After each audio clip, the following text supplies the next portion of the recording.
할렐루야. 주님의 은혜가 오늘도 여러분 삶 가운데 가득하시기를 주의 이름으로 축원을 드립니다. 자, 이제 12장 11장 12장 예수 그리스도의 권세 문제가 이제 앞부분에서 일단락이 됐습니다. 무슨 얘기냐면 다윗의 자손으로 오셨지만 다윗의 자손이 예수 그리스도께서 다윗이 되려 예수 그리스도를 향해서 주라고 칭하게 되었던 완벽한 권세를 이야기한 것. 그래서 이제 어제 새벽에 말씀드린 11장부터 쭉 연결됐던 예수 그리스도의 권세를 인정하기 위한 일련의 시리즈들로 쭉 설명이 드렸습니다. 성전, 그 다음에 등장하고 있는 많은 사람들, 무화과 나무, 또 예수님의 권세를 무너뜨리기 위해 등장했던 대제사장과 서기관들, 장로들, 무슨 권세냐? 그러면 세례 요한의 세례는 어디로부터냐? 질문했던 거죠. 포도원 품꾼 비유를 통한 예수 그리스도의 모퉁이 돌 대심과 뜨인 돌 대심, 그 다음에 가이사에게 세금 바치는 것, 또한 부활의 논쟁인 사두개인들의 등장과 함께 그 사두개인들이 또한 바리새인들이 오해하고 있고 또 역시나 잘못 알고 있는 성경의 문제로 인해서 예수 그리스도께서 되려 질문자가 되시고 가장 큰 계명이 뭐냐? 가장 큰 건 계명이 아니라 본질적으로는 하나님이시다. 그래서 하나님을 사랑하는 것, 계명을 지키는 게 아니라 하나님을 사랑하는 것이라는 본질의 의미. 그 다음에 다윗의 자손으로 오셨지만 다윗이 주라고 부르시는 것. 자, 이런 얘기 듣고요. 쭉 설명 듣고 어딜 가든지 예수님 계신 데에서는 예수님이 그거 다 설명해 주셨고 들으면 뭐합니까? 또 열심히 설명을 들으면 뭐하겠습니까? 성경 공부를 열심히 해가지고 말씀을 많이 알면 뭐하겠습니까? 옛날보다 알아지는 건 많았고 옛날보다 이해되는 건 많았고 옛날보다 자랑거리는 많아졌어요. 모르는 사람들 앞에 가면 너 이런 거 알아 저런 거 알아 하면서 괜히 아는 척할 수도 있을 것이고 그게 서기관들이에요. 그게 바리새인들이고요. 그게 율법주의자들입니다. 아주 딱 그 모습입니다. 예전에 비하면 많이 알게 됐죠. 모르는 바 없죠. 더 깊어졌지요. 그러나 충만해졌다라고는 볼 수 없는 그 모습들. 알면 뭐하고 알려지면 뭐하고 또 많은 지식들을 쌓아가면 뭐하겠습니까? 반응은 영 딴판인 반응이 두 개의 반응이 나옵니다. 바로 예수 그리스도의 권세에 대해서 서기관들처럼 여전히 이 서기관들이 이미 앞에서 예수님의 권세에 대해서 이미 공격하고 덤빈 자들이거든요. 여전합니다. 뭐 변화가 없어요. 그들이 등장을 합니다. 그들의 특징이 뭐냐 하면 예수께서 가르치실 때에 이르시되 긴 옷을 입고 다니는 것과 시장에서 문안받는 것과 회당의 높은 자리와 잔치의 윗자리를 원하는 서기관들을 삼가라. 그 인간들 삼가라는 겁니다. 그 사람들 얘기 들어봐야 자기 것 자랑하고 자기 것 드러내고 자기가 가지고 있는 것을 통해서 자기 지위를 높이는 데 써먹는 그런 참 말도 안 되는 참 엉뚱한 족속들이다. 무슨 얘기입니까? 여기에 하는 행동머리를 보면 그런 것들을 통해서 무슨 짓을 하고 있느냐 봤더니 자기가 문안받습니다. 긴 옷을 입고 다닌다. 이거 이제 유대인들의 겉옷 얘기겠죠. 긴 옷에 긴 수술.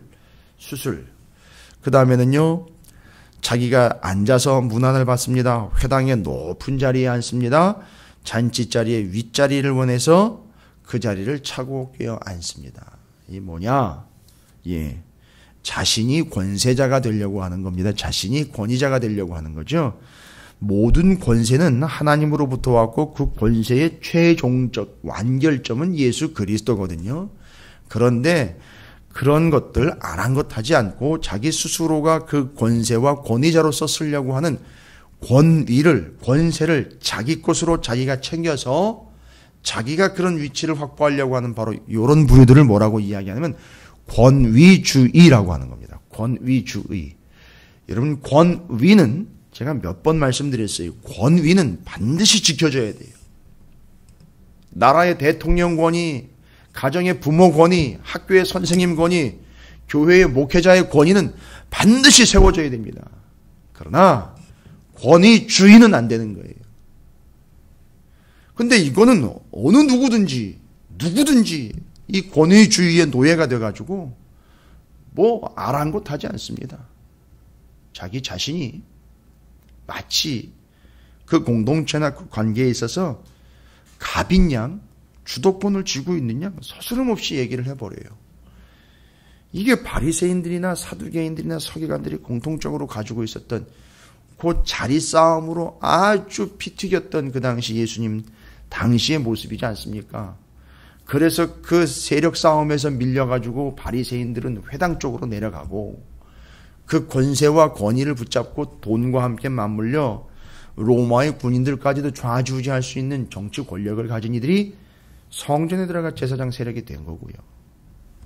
이것도 저것도 아니다고 그냥 스스로 넘어간 들이 에세네파로서 광야로 들어가게 된 사람들일 것이고, 여기 서기관들은요, 그 율법 때문에 자신들이 문안받는 것이라든지 잔치자리에 윗자리에 앉는 것, 아마 사람들이 서기관이 오면 당연히 윗자리로 안내를 했던 것 같아요.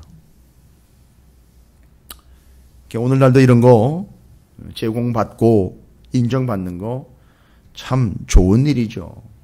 근데 여기에 물들어 버리다 보니까 권위주의에 쌓이는 거예요. 권위주의는 권위를 가지고 있는 사람들만이 권위주의가 아니라 그 권위를 노리는 사람들을 다 권위주의를 가지고 있어요. 자기 자신이 대단한 존재인 양 착각을 해가면서 자기 자신의 한마디 말과 자기 자신의 존재 가치를 드러내려고 그렇게 상대방을 모함을 해서 내려가야 되고, 자기 스스로가 그 위치를 확보하려고 하는 그 몸부림 속에서 스스로 무너지고 넘어지게 되는 결과를 갖게 되는 그 권위주의의 종말. 그래서 우리는 권위는 목숨 걸고 지켜고 순종해야 되지만 권위주의는 거부합니다. 권위주의는 거부하는 거예요. 그래서 그 권위주의와 권위를 오해해서는 안 됩니다. 그러니까 지금 38절부터 40절에 소개가 되고 있는 요 서기관들은요, 그 권위주의로 아주 똘똘 뭉친 사람들이에요. 바리새인이나 사두개인들도 마찬가지고요. 이 권위주의로 인하여 아주 똘똘 뭉친 사람들입니다. 그래서 이 사람들이 하는 짓거리가 40절에 기록이 되어 있죠. 그들은 과부의 가산을 삼키며 외식으로 길게 기도하고요. 그 받는 판결이 더욱 중하리라 하시니라. 나중에 심판 때 더 심각한 판결을 받을 것이다 라는 거죠. 교회 안에도 권위주의 많습니다. 목사의 권위주의는 권위주의도 아니에요. 그건 목사는 스스로가 자멸의 구렁텅이로 빠지는 게 권위주의인 거고요. 우리 스스로도요, 온 공동체 교회 안에 이 직분자들이 권위주의로 착각을 해가지고서 이 직분을 권위로 이해하고 있는 이들이 있고, 또 스스로가 핵심 세력임네 어쩌네 하면서 또 스스로 권위를 이야기를 해요. 개척하다 보면 또 그런 일도 많이 있고요. 또 교회가 좀 커지다 보면 또 자기가 또 내가 여기서 무슨 일을 했네, 뭐 했네, 이러면서 또 권위주의를 내세워요. 미안한 얘기지만 권위주의는 망하게 돼 있어요. 스스로 망하게 돼 있는 게 권위주의. 그러니까 권위주의 내세우는 존재들은 스스로 망하게 돼 있는 거고, 예수님이 아주 한방 날리십니다. 그 권위주의 가지고 있는 자들 판결이 더욱 중하리라 하시니라. 예수님이 가만 안 두겠다는 얘기예요, 그거는. 왜요? 예수님의 권위에 적극 대적하는 자들이기 때문에 그렇습니다. 이게 심각한 죄입니까? 죄가 아니라요, 이건 쿠데타예요. 권위주의는 쿠데타입니다. 왜요? 그냥 오직한 권위는 예수밖에 없는 거예요. 그 예수에 복종하고 권위에 복종하는 건데, 그 권세를 자기들이 챙기고 자기들이 높임받고 자기들이 존경받으려고 그러고 자기들이 인정받으려고 하는 거니까 이건 쿠데타를 일으킨 겁니다. 하나님 나라의 쿠데타를 일으킨 거예요. 그러니까 더 중하다는 이야기가 그걸 이야기하는 겁니다. 제가 지금 뭔 얘기를 드리면서 이 서기관들의 특징에 대해서 지금 이야기하고 있느냐 하면, 바로 예수 그리스도께서는 이미 권세에 대해서 다윗의 자손으로 오셨지만 다윗이 주님이라고 부른 예수님의 권세를 이미 얘기를 했어요. 그런데도 그걸 못 알아먹고 여전히 자기가 스스로가 높은 자다라고 이야기하고 있는 서기관, 그리고요, 자기의 권위를 지키려고, 권위주의를 지키려고 스스로 높은 척하고 존경받으려고 그러고 옷을 길게 하고 잔치자리 윗자리에 앉고 회당의 높은 자리에 앉으려고 하는 권위주의에 물들어버린 요 사람들이에요. 그들의 특징이 뭐냐? 예수님의 권위에 불순종하는 자들의 특징이 뭡니까? 제일 중요한 게 외식하는 자들이라는 거예요. 아주 신물이 올라올 정도로 외식하는 자들이라는 얘기입니다. 하나님의 권위, 예수의 권위, 그 권위에 복종하지 않는 이들의 특징, 서기관들의 특징입니다. 바로 외식으로라고 얘기하는 거예요. 외식으로 기도하고 외식으로 바로 행위들을 포장을 한다는 거예요. 외식이라는 건 다른 게 아니잖아요.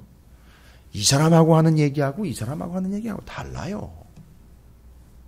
여럿이 있을 때 얼굴 표정 짓는 거하고 이렇게 마음 맞는 사람들끼리 딱 이야기하면서 표정 바꿔지는 것, 이런 걸 외식이라고 그러는 거예요. 앞에서는 아무 얘기 안 하고 있다 뒤에 가서 이야기하는 거예요. 뭐 이런 거예요. 아주 신물이 납니다. 아마 교회 다니시는 분들은 많이 경험하실 거예요. 목사들은 더 많이 경험합니다. 막 그런 것들이. 목사 앞에 와가지고 얘기하는 거하고 뒤에서 얘기하는 거하고 몇몇 부류와 얘기하는 것하고 또 바깥에 다른 부류들하고 얘기하는 것하고 교회 성도들하고 어울릴 때 하고 안 믿는 사람들하고 어울릴 때 하고 그건 맞춰주는 게 아니죠. 뭐 그들을 구원해내려고 그들의 수준에 맞춰준다. 그런 얘기가 아니잖아요. 본인이 바울입니까?